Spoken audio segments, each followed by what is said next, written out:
चलिए आज भारतीय इतिहास के उस मोड़ पर चलते हैं जिसने ब्रिटिश साम्राज्य की नींव हिलाकर रख दी थी। जी हाँ, हम बात कर रहे हैं 1857 के महाविद्रोह की।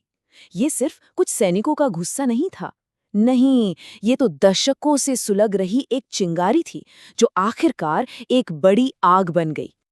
तो सोचने वाली बात यह है कि आखिर वो कौन सी वजह होती हैं जब सालों का दबा हुआ गुस्सा एक खुली बगावत की शक्ल ले लेता है। चलिए आज इसी ऐतिहासिक विद्रोह की परतों को एक एक करके खोलते हैं। इस पूरी कहानी में एक नाम बार बार सामने आता है, लॉर्ड डलहौजी। इनकी आक्रामक विस्तारवादी नीतियों ने जाने अनजाने में ही इस विद्रोह के वो बीज बो दिए थे जो आगे चलकर एक बहुत बड़ा तूफान लाने वाले थे। और इनकी सबसे विवादित नीति वो थी व्यपगत का सिद्धांत, यानी कि डॉक्ट्रिन ऑफ लैप्स। असल में ये एक ऐसा राजनीतिक हथियार था जिसने रातों रात कई भारतीय शासकों की नींद उड़ा दी थी। और फिर आते हैं सिपाही। ये ब्रिटिश भारतीय सेना की रीढ़ की हड्डी तो थे, लेकिन इनके साथ भेदभाव और नाइंसाफी की कोई सीमा नहीं थी।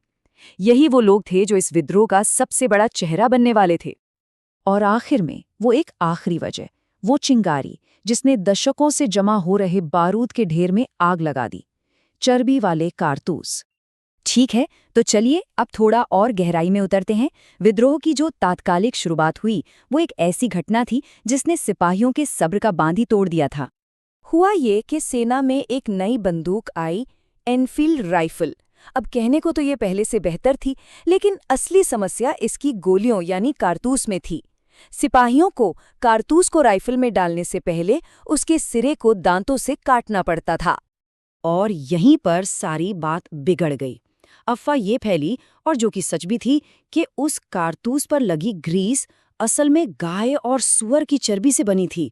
अब जरा सोचिए, गाय हिंदुओं के लिए पवित्र है और सुअर मुसलमानों के लिए हराम। सिपाहियों में ये बात आग की तरह फैल गई कि ये उनके धर्म को भ्रष्ट करने की एक सोची समझी साजिश है ताकि उन्हें आसानी से ईसाई बनाया जा सके। लेकिन यहाँ ये सवाल उठता है कि क्या सिर्फ एक कारतूस में इतनी ताकत थी कि वो पूरे देश में इतनी बड़ी बगावत खड़ी कर दे? असल में नहीं, ये तो सिर्फ उस बारूद के ढेर पर गिरी एक चिंगारी थी जो सालों से तैयार हो रहा था। तो चलिए देखते हैं कि ये बारूद का ढेर आखिर बना कैसे था। विद्रोह का एक सबसे बड़ा और गहरा कारण था अंग्रेजों की राजनीतिक नीतियां। उनकी जमीन हड़पने की भूख ने भारतीय शासकों और नवाबों के मन में एक गहरा शक और गुस्सा भर दिया था। तो ये डॉक्ट्रिन ऑफ लैप्स थी क्या भला? नियम बहुत सीधा था। अगर किसी राजा का अपना कोई बेटा नहीं है तो वो किसी बच्चे को गोद लेकर उसे अपना वारिस नहीं बना सकता। और जैसे ही उस राजा की मृत्यु होगी, उसका राज्य सीधे सीधे ब्रिटिश साम्राज्य का हिस्सा बन जाएगा। ये भारतीय परंपराओं पर एक सीधा हमला था। और ये नीति कितनी तेजी से लागू हुई, इसका अंदाजा आप इसी से लगा सकते हैं।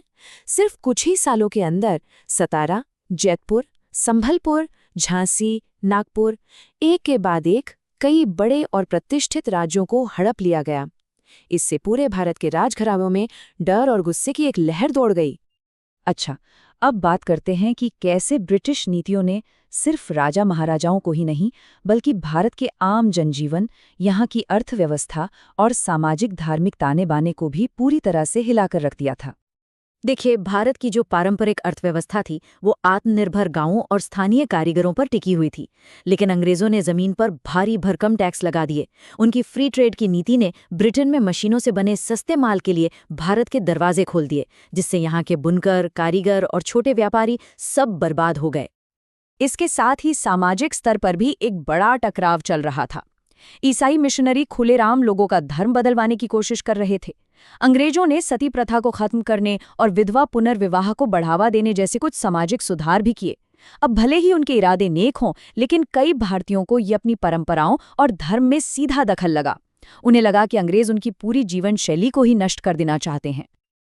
अब वापस सिपाहियों पर आते हैं, क्योंकि राजनीतिक और सामाजिक कारणों के अलावा सेना के अंदर भी लंबे समय से ऐसी शिकायतें थीं जिन्होंने विद्रोह के लिए एक बहुत उपजाऊ जमीन तैयार कर दी थी। भारतीय सिपाही ब्रिटिश सेना की असली ताकत थे, लेकिन उनके साथ हर कदम पर भेदभाव होता था। उनका वेतन अंग्रेज सैनिकों के मुकाबले बहुत कम था। तरक्की के सारे रास्ते बंद थे।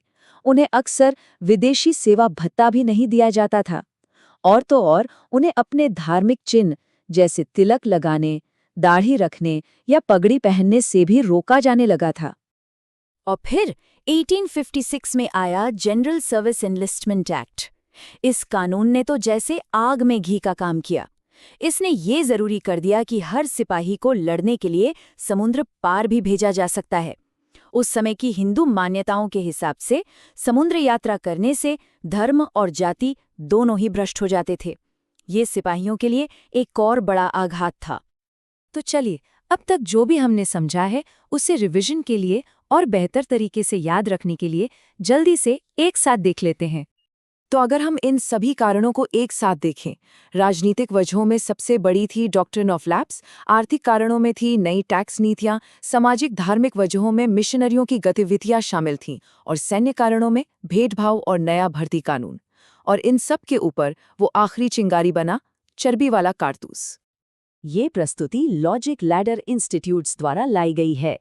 हम सभी प्रतियोगी परीक्षाओं और स्कूल परीक्षाओं के लिए गुणवत्तापूर्ण अध्ययन सामग्री प्रदान करते हैं। और जाते जाते एक सवाल जरूर सोचिएगा कि जब किसी सिस्टम में अन्याय और शिकायतों को पीढ़ियों तक नज़रअंदाज किया जाता है, तो क्या एक हिंसक टकराव सिर्फ एक मुमकिन नतीजा होता है या फिर उसका होना तय हो जाता है? ऐसे ही और विश्लेषणों के लिए हमारे साथ जुड़े रहें। इस वीडियो को लाइक, शेयर और सब्सक्राइब करना ना भूलें। आपके विचार और सुझाव हमारे लिए बहुत मायने रखते हैं, इसलिए कमेंट जरूर करें। धन्यवाद।